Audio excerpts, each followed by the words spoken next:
Some detail for a good mental image. I live in a massive subdivision that surrounds a bunch of woods affectionately referred to as the trails. I suppose the people who own it left it untouched in case they wanted to add more streets. Anyway, I live down the street from one of the main entrances that most people use and know of. My friends and I were a resilient bunch who liked to go out there and have fires, get drunk and smoke a little, if you know what I mean. So considering we were out there so much, we decided we were going to build ourselves a little hideout, fort of sorts where we could party and even camp. We ended up with a good small clearing off of one of the winding paths where we had set up a good-sized lean-to with some evergreen on top as our roof and named it Bear Cave. Now for the incident in question.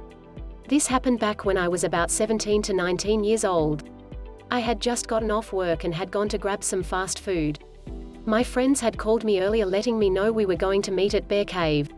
So after I got home I changed into some warmer clothes as this was during late fall to early winter and it had been unusually cold that night.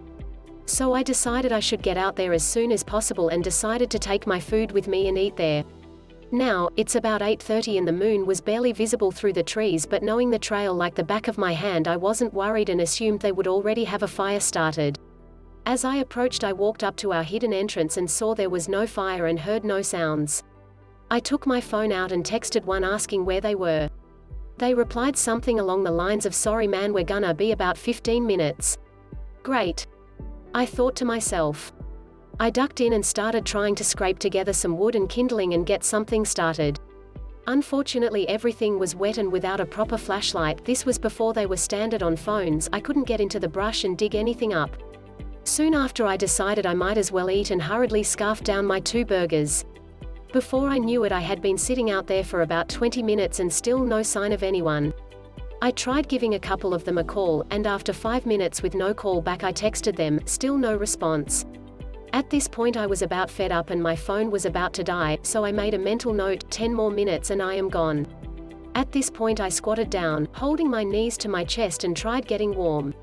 My back was to our little hut at the back of the site. I thought I heard something behind me, a slight crunch.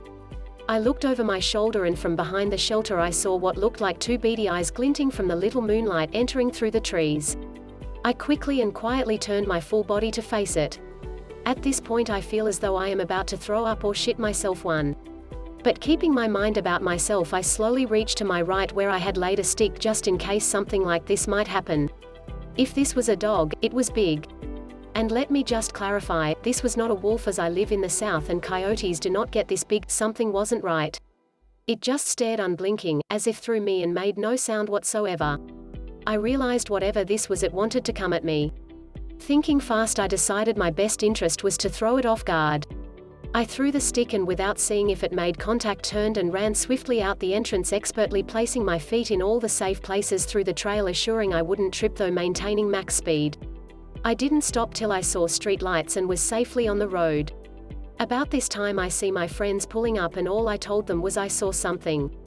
They didn't seem too interested and tried to go out. I told them sternly no and suggested we just go to my house. This seemed suitable to them and so we went. I still don't know what I saw out there and it was as though everyone forgot about it.